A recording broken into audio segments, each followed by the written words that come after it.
Bom, olá a todos que estão assistindo o seminário de Clínica Infanto-Juvenil. O nosso grupo é composto por Ariane, Arthur, Larissa e por mim, Paulo. Antes da gente prosseguir na apresentação do seminário, mostrando o tratamento que foi realizado ao longo do semestre, vai ser reapresentado, redemonstrado o caso do paciente para que a gente tenha consciência de que paciente que se trata. Então, paciente HMPS, de 8 anos e 2 meses, do sexo masculino, reside em Porto Alegre, no segundo ano da escola atualmente. O pai é ausente, a mãe é funcionária de RH e a avó que traz a criança para o atendimento é aposentada. O motivo da consulta relatado foi por experiência de cárie. A gestação foi uma gestação de 9 meses, o parto do tipo cesárea, o aleitamento exclusivo por 8 meses e complementado até aos 3 anos. Não relata nenhuma doença de infância, porém relata que foi internado 60 dias após o parto por uma infecção depois de ter cortado a unha do pé. Apresenta sinusite crônica e asma, e por isso faz uso de um medicamento que é a bomba de corticoide, e não relata alergia a nenhum medicamento. A experiência odontológica, os primeiros dentes, segundo o relato, nasceram aos 8 meses. A primeira experiência odontológica foi aos 3 anos, para uma limpeza, e houve traumatismo dentário dos incisivos centrais, incisivo central com uma fratura, aos 4 ou 5 anos de idade, em que o tratamento realizado foi uma restauração. A adaptação escolar e o sono são considerados normais em relação ao comportamento da criança. A rotina, ele mora com a avó e com a mãe no mesmo terreno, fica com a avó durante a manhã e vai para a escola durante a tarde. Ele mesmo escova os seus dentes desde os 6 anos de idade, 3 vezes ao dia, segundo relatado, usando dentifrício infantil, esse dentifrício com flúor desde os 3 anos de idade, e não utiliza fio dental. A alimentação é predominantemente sólida, com uma frequência de 4 vezes ao dia, e ele costuma ter uma alta ingestão de sacarose, né? Costuma beliscar doces ao longo do dia, alta ingestão de Nescau, suco de caixinha, bolo Ana Maria. Em relação à avaliação ortodôntica, avaliação do perfil facial e ortodôntico, nós temos o exame extrabucal sem alterações, exame dos tecidos moles sem alterações, o perfil facial é mesofacial, não tem hábitos de chupeta, mamadeira ou dedo, os caninos descidos em classe 1, os molares descidos em degrau mesial, os molares permanentes em classe 1, a respiração é oronasal e a deglutição normal. A fala também foi considerada normal dentro dos padrões.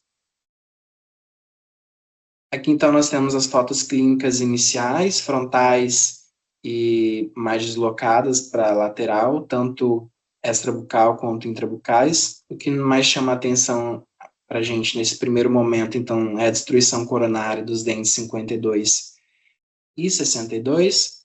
Nós vemos também, então, os incisivos já erupcionados, permanentes, né, centrais, no caso, superiores e centrais e laterais inferiores.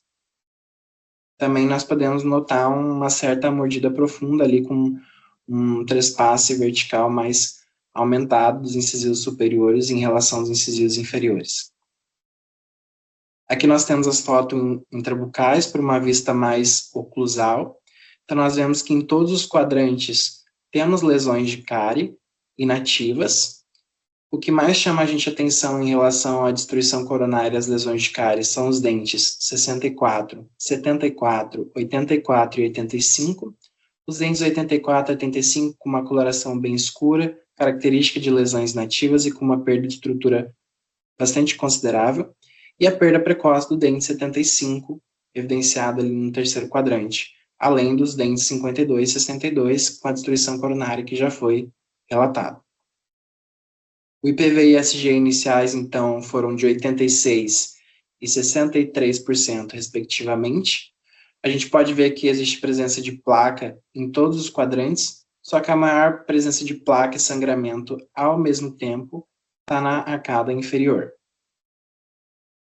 Então, ao exame clínico, nós temos aqui, então, do primeiro quadrante, nós temos as radiografias, uma radiografia da região anterior, uma radiografia da região posterior, as fotos clínicas oclusais e com o paciente em oclusão, também por uma vista mais frontal e por uma vista mais lateral.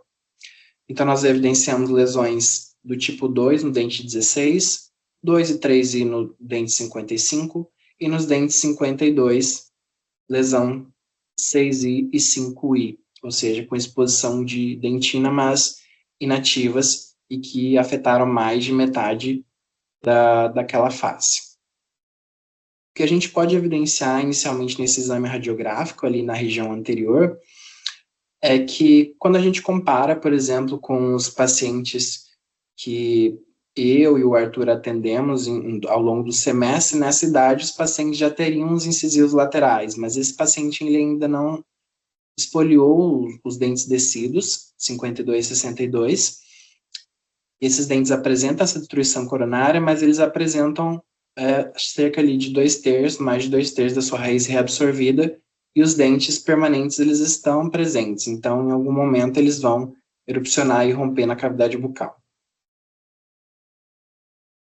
Aqui então, no segundo quadrante, nós temos então novamente as fotos clínicas e as fotos radiográficas. Nós temos lesões 6i e 5i no dente 62, no dente 63 uma lesão 2, no dente 64 nós temos uma restauração alterada e com a presença de cárie adjacente.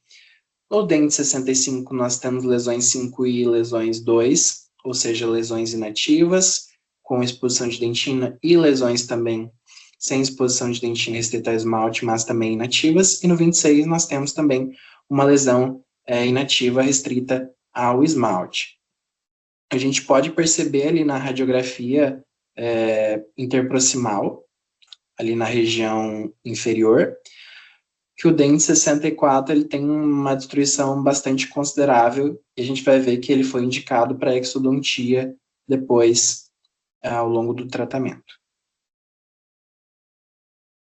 O terceiro quadrante, então, o que mais chama a gente atenção é a perda precoce do dente 74, com uma mesioangulação do dente 36. O dente 74 com uma perda importante de estrutura, então uma lesão 5i e 6i, ou seja, lesões inativas. E o dente 36 com uma lesão inativa restrita ao esmalte. No quarto quadrante, então, chama a gente atenção o dente 84 e 85, por lesões inativas 5i e 6i, com uma perda importante de estrutura, então, com envolvimento de dentina, mas sem indicação de terapia pulpar. No caso, no dente 84, se a gente for verificar, existe uma certa dúvida, uma certa alteração no trabeculado ósseo na região de Furca, mas foi optado por fazer uma restauração e um acompanhamento desse caso, até porque se a gente for verificar, existe uma fina linha de dentina ainda cobrindo a polpa, não existe uma exposição pulpar ali tão evidente. Então, nós temos o exame radiográfico panorâmico, evidenciando que o paciente ele possui todos os dentes. Quando a gente faz a contagem dos dentes, ele possui todos os dentes. Apesar dos dentes, os incisivos laterais superiores não terem erupcionados, eles estão presentes. O premolar, o segundo premolar inferior do lado esquerdo do paciente, a gente vai precisar fazer uma recuperação de espaço no próximo semestre para que ele possa erupcionar, porque houve uma perda precoce do dente 75 e uma mesioangulação do dente 36, o que impede a erupção do dente 35. Nós já vemos, inclusive, os germes dos dentes dos terceiros molares sendo formados. Então, o diagnóstico final do nosso paciente, ele não tem atividade de cárie, ele tem experiência da doença cárie, ele tem fatores etiológicos, como a presença de placa e a dieta cariogênica, e ele tem gengivite, apresentando necessidades tanto invasivas, restauradoras, cirúrgicas, quanto não invasivas. Em relação ao plano de tratamento, então, nós temos, na primeira sessão, a exodontia do dente 64 e a restauração do dente 65, aproveitando o mesmo momento de anestesia. Na segunda sessão, restauração dos dentes 84 e 85, aqueles dentes que apresentam uma importante perda de estrutura. Na terceira sessão, a moldagem para a banda alça do dente 65, após a extração de 64, e a restauração do dente 74. Na quarta sessão, cimentação da banda alça, um selamento do dente 55 e a primeira instrução de higiene. Na quinta sessão, o IPV e ISG para acompanhar a instrução de higiene e reinstruir essa higiene caso se julgar necessário. E na sexta sessão, realizar os exames finais. Aqui, então, nós temos o tratamento executado. Nós vemos que o tratamento executado ele é muito similar ao plano de tratamento, com exceção de que foi acrescentada a exodontia dos dentes 52 e 62. Como já foi dito, apresentam a maior parte da sua raiz já reabsorvida no processo de risólise. Eles estão a ponto de esfoliarem, e então eles vão ser extraídos, porque eles já apresentam uma grande destruição coronária, e que os dentes permanentes já estão próximos da sua erupção. Aqui nós temos, então, as fotos da exodontia desses dentes 52 e 62, que foi realizado ao longo do tratamento.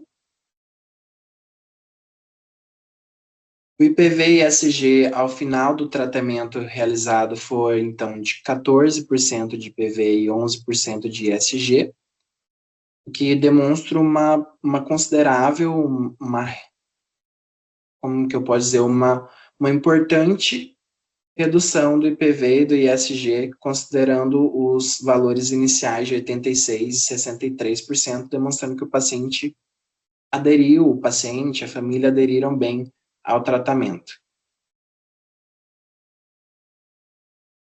Ao exame clínico, então, nós temos os 52 e 62 que apresentavam destruição coronária, eles foram extraídos, então. Os dentes, basicamente, que apresentavam lesões em esmalte inativas, como 16, 55, 54, 63, 65 e 26. Lesões inativas consideradas metabolicamente não há necessidade da gente fazer uma intervenção. Aqui nós temos as fotos clínicas, então, é um momento mais posterior, com os alvéolos já cicatrizados ali na região de 52 e 62, com a banda alça já instalada ali no dente 65, para manter o espaço para a erupção do premolar, depois naquela região. O exame clínico do terceiro quadrante, nós vemos então ali o tratamento restaurador do dente 74, com uma restauração considerada nesse momento R0, ou seja, uma restauração bastante satisfatória. E, novamente, uma lesão inativa que não precisou de intervenção no dente 36. Nos dentes 84 e 85, então, foram realizados os tratamentos restauradores, as restaurações também consideradas R0, satisfatórias. Nós temos no dente 46, novamente, uma lesão inativa restrita ao esmalte. Então, aqui uma foto mais final do aspecto clínico final do paciente ao final do semestre. Novamente, demonstrando a exodontia dos dentes 52 e 62 e a banda alça lá instalada. E como conclusão, ao longo de toda essa apresentação, nós temos que o paciente ele chegou, ele tinha experiência de doença, ele não tinha atividade de doença, e ele era um paciente com gengivite. Ao final do tratamento, então, nós vimos uma redução bastante importante dos índices de IPV e ISG, e aqueles dentes que apresentavam uma perda de estrutura por lesão de cárie, como os dentes 74, 84 e 85, eles foram restaurados, devolvendo função, forma e estética para os dentes daquele paciente. Então, em relação ao exame periodontal, novamente, o paciente, apesar do ISG ter passado de 10%, ele foi considerado um paciente com saúde gengival, porque houve um progresso muito importante desses índices ao longo do tratamento. E devido ao fato do paciente ter experiência de cárie e gengivite, Além dele ter um aparelho instalado ali para manter o espaço, que é a banda alça ali no dente 65, além de possuir a necessidade de recuperar o espaço da perda precoce do dente 75, através de um dispositivo que libera aquele espaço para a erupção do dente 35, o paciente ele vai ser rechamado, vai ser atendido pela aluna Ariane e Larissa no próximo semestre, na disciplina de ortodontia clínica.